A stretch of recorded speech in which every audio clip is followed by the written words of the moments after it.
Всем привет! Я очень часто вижу квартиры, в которые вложено огромное количество денег, но интерьер смотрится дешево. В эфире ваш дизайнер интерьера, и сегодня я расскажу о 10 вещах, которые стоит избегать в вашем ремонте. Давайте разбираться.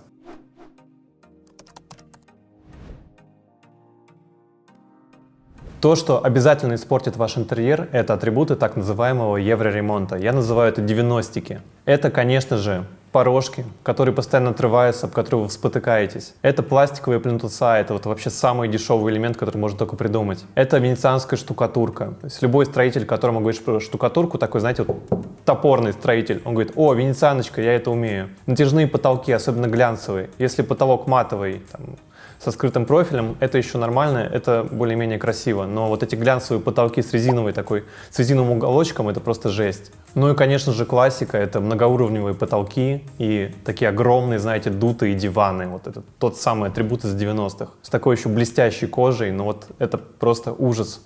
И я все равно до сих пор их часто встречаю. Постарайтесь этого избежать. Но надо понимать, что все эти материалы использовались 20 лет назад. Рынок в 90-е годы был очень маленький, то есть выбирать было особо не из чего. То есть там можно было сделать пластиковые молдинги на стены, либо поклеить какие-то там рябые обои, которых тоже там 5 вариантов.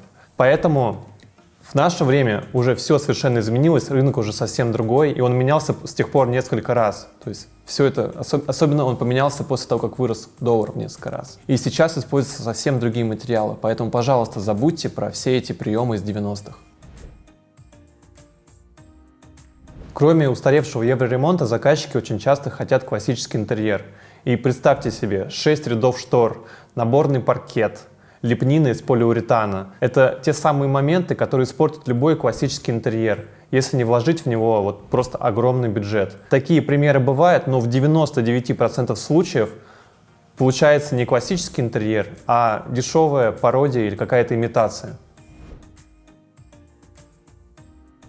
Еще одно очень страшное зло – это реплики. Пожалуйста, не используйте их в своих интерьерах. Все мы знаем, какой сейчас курс доллара, сколько стоит евро, и мало кто может себе позволить оригинальный продукт из Европы или из Америки. Подделка из Китая – это прежде всего подделка. Это копирование оригинального дизайнерского изделия в очень простых материалах, без соблюдения технологий. И вот у меня сразу вспоминается моя люстра. Это копия светильника итальянского, которая сломалась у меня на второй день. То есть у меня просто тупо залип выключатель, и мне пришлось потом самому все это переделывать, звать электрика. И это была большая проблема и испорченное настроение. Кроме того, это просто воровство, оригинальные идеи. Кто-то скажет: да мне плевать, люстра смоется классно. Вот вы же не ходите в каком-то поддельном Гуччи. Вы не ездите на китайском джипе, потому что вы знаете, что если с ним что-то случится, он полностью у вас развалится, в отличие от надежной европейской машины. Так вот, всегда можно заменить оригинальный дизайн на какое-то цитирование модных трендов в более простом масс-маркете. Например, та же IKEA, они просто берут оригинальные иконы дизайна, оригинальные тренды и используют их в своих коллекциях. Не знаю, если взять, например, Зару, это как Зара в одежде. То есть она тоже, по сути, берет модные тренды и делает доступную всем одежду. При этом это не подделка, это не прямое копирование. Это цитирование трендов и оригинальная вещь. Реплики мебели заказывают реже. У нас сейчас развилось очень хорошее мебельное производство и есть реально классные умельцы. Поэтому вы заказали себе стильную кухню, ничем, может, даже не уступающей европейской, но что же испортит от нее впечатление?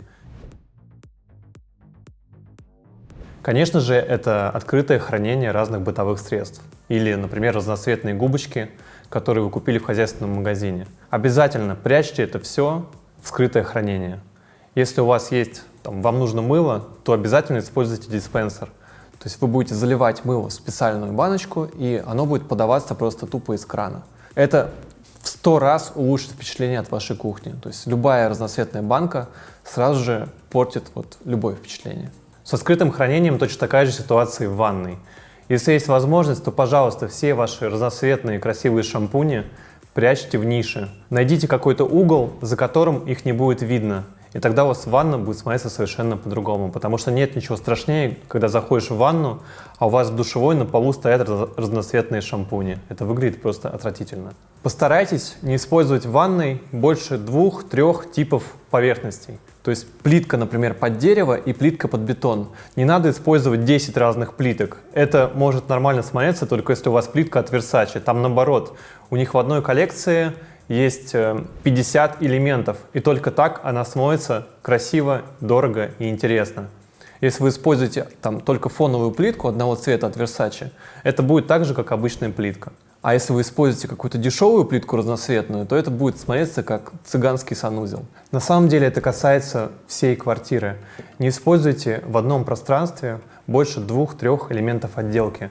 Иначе у вас стильная квартира превращается в бардак, то есть глазу не за что зацепиться, нет акцента, нет фона, и это смотрится просто отвратительно. Конечно же, ужасно смоется открытая инженерия. Знаете, когда вы заходите в ванну, а там видно стояк трубы и разводку воды. Или, например, когда вы заходите в гостиную, а вдоль стены аккуратно спускается стояк от батареи.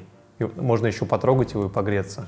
Этого всего нужно избегать, зашивать это в стены, разводить в полу и, конечно же, не оставлять это на видном месте. Я думаю, вы все видели, даже те, кто делал ремонт по дизайн-проекту, когда у вас в гостиной висит огромный телевизор, внизу стоит приставка, там Xbox, плеер, что-то еще, из него обязательно будут болтаться провода. Вот этого нужно избегать и заранее все продумывать и прокладывать в стене.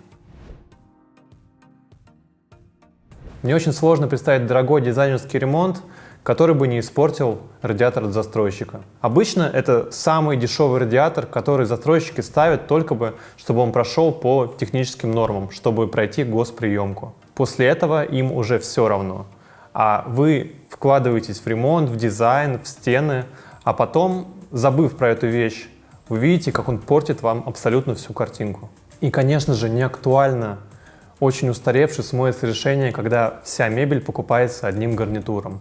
Очень часто об этом просят заказчики в возрасте, знаете, старой закалки, когда вся мебель покупалась вот на фабрике, и это избавляло нас от ошибки. То есть вот мы купили там коллекцию мебели Артур, и все идеально друг к другу подходит. Но поверьте мне, это вот прямая отсылка там, на 20-30 лет назад. Сейчас можно подобрать красивую мебель из разных коллекций, можно даже из разных стран, там итальянскую кровать и русский макияжный стол. Повесить один светильник, свисающий с потолка, а второй поставить на тумбочку. Это будет смотреться интересно и живо. И именно так вы получите интересный, живой и актуальный в наше время интерьер. И напоследок дарю вам крутой лайфхак, как проверить ваш интерьер на актуальность. Надо просто купить домик для кота и поставить его в гостиной. Если он выпадает из интерьера, то значит, у вас все хорошо и интерьер актуальный. Но если он вписывается, то это повод начать что-то менять. Напишите, пожалуйста, в комментариях, может быть, у вас есть свои советы о том, как не испортить интерьер, чего нужно избегать, что вот прямая отсылка к 90-м, к устаревшим интерьерам. Если видео было интересным, то обязательно поставьте лайк, подписывайтесь и оставайтесь с нами на нашем канале. До скорой встречи, пока-пока!